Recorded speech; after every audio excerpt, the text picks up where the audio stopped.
Сайхан үлж гэнэ үү? Сайхан. Ажлын давлаг. Тавтаа сайхан уу? Сайхан дулаахан байна шүү дээ. Оо манайх янз. Манайх ерөөсө дулаалга их сайсан. Тийм байна. Улсын их хурлын даргын дэвшүүлсэн чөлөөлийн санаачлагын хүрээнд өргөх бүр эрчим хүч үйлдвэрлэгч болох зорилтыг дэвшүүлсэн.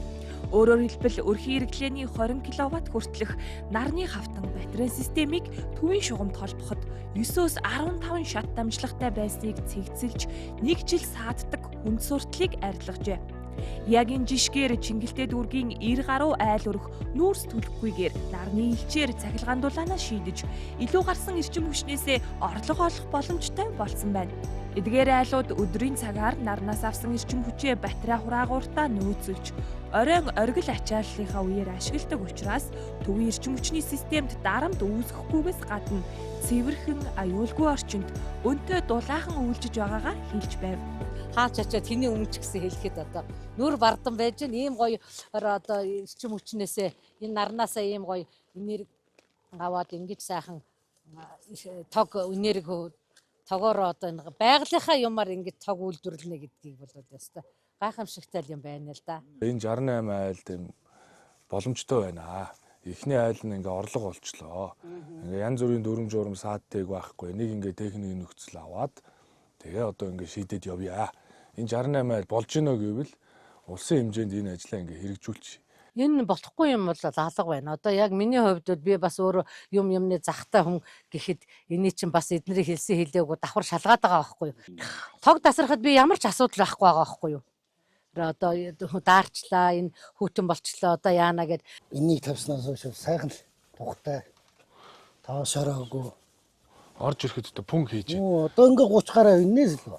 Дөнгөжл одоо манайх зөвлөө нэг хэсэг жоохон унтраацсан шүү дээ. Та энэ панелээр байршуулахдаа яг нар илүү Тий хамгийн гол нь газар байршуулсан байна шүү дээ. яг тийм. Яг тийм. Тэрээс яг нар Одоо яг тусч байгаа.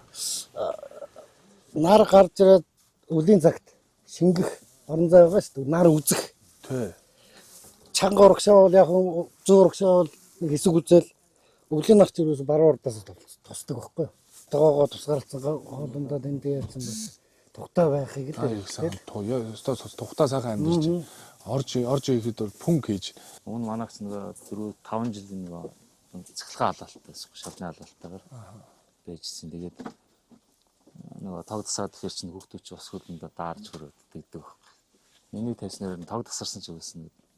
Сэлгогийг дулаахан сайхан байсан та. Өнгөрсөн 7 хоног танах 12,000 төгрөгийн тог нийлүүлсэн байгаа байхгүй. Өөрөө ийм хэмжээний орлого олцсон гэсэн. Тэр орлогоо одоо авах гэрээ хийгдсэн мэт. Гэрээ хийгдсэн. Ер нь одоо нөгөө төлж төлөө түлхэр чинь гинт халдаг хөрдөг түүнээс болоод танай том уу өвчл их байдаг.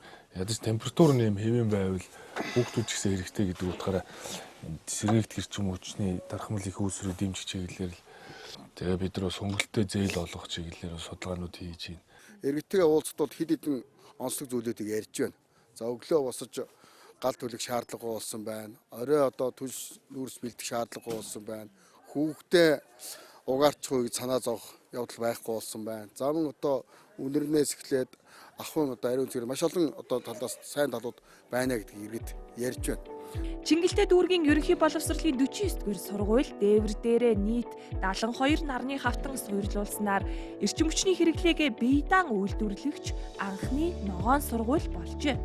Төвийн эрчим хүчнээс хамааралгүй болсноор сар тутам дүүргээс төлөгддөг байсан цахилгааны төлбөрийг 80% хэмнэж байгааг сургуулийнхан хэлж байв. Тус дүүргийн хэмжээнд үйл ажиллагаагаа явуулж байгаа төрийн 51 байгууллага яг энэ жишгээр ногоон эрчим хүч рүү шилжихэд нийт 9 тэрбум төгрөгийг улсын төсвөөс хэмнэх юм байна.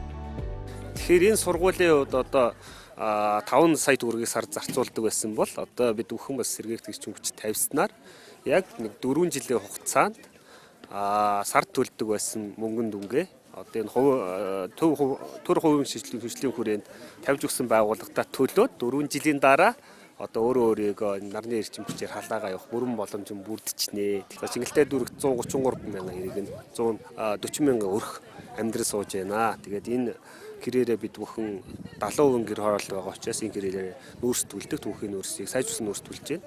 Тэгэхээр одоо утааны асуудлыг нэлээд шийдэх асуудалтай тулгарсан. Энэ хүрээндээ бид бүхэн бас холбогдох байгууллагуудаа хамтраад энэ сэргээх төвчм хүчийг ашиглах чиглэлээр нэлээд одоо санаачлагтай мандаал үзүүлж ажиллаж байна. Манай дүүрэг дээр байгаа нийт 83 айлын нарны панелтай айлуудыг төвийн эрчим хүчтэй холбож дууссан. За ингэж холбоход бол бас нэг ганц хоёр шаардлага тавигддаг. Тэр нь мэдээж цахилгааны утасны аюулгүй байдал гэх мэт ажлуудыг бол айл нь өөрөө хийх ёстой. Тэгээ эдгээр айлууд маань тэр ажлаа хийгээд ингээд гэрээнүүд хийгдэж дууссан. Одоогийн байдлаар бол дунджаар айлууд нэг 7 хоногийн хугацаатайгаар төв рүү эрчим хүчээ нийлүүлээд эхэлсэн байна. Нэг 7 хоногт бол нэг айл ойролцоогоор нэг 10,000 төгрөгийн орлого олоод эхэлсэн байна. Тэгэхээр энэ маань бол одоо улсын хурлаар баталсан тогтоол маань яг бодит амьдрал дээр хэрэгжиж явж байгаагийн нэг жишээ болж байна. Ийхүү чингэлтэй дүүргийг жишг бүс болгон хөгжүүлж, санхүүгийн оновчтой схемийг цаашид айл өрх орон нутгийн түвшинд нэвтрүүлж, тогтоолын хэрэгжилтийг эрх зүйн орчноор баталгаажуулж ажиллана гэдгээ улсын хурлын дарга тодтогсон юм. Цаашлаад ногоон эрчим хүч рүү шилжсэн айл өрх албан байгууллагуудын тоо мэдээлэл холбогдох судалгаанд суйрлан хөнгөлөлттэй зээлд хамрагдах боломжийг эрэлхийлж байгаагаач онцоллоо. Чөлөөллийн санаачлагын хүрээнд эрчим хүчний болон газрын тосны бүтээгдэхүүний хараат байдлыг бууруулах иж бүрэн арга хэмжээг орон даяар хэрэгжүүлж, улмаар засгийн газар чиглэх тухай улсын хурлын тогтоолыг өнгөрсөн 12 дугаар сард баталсан.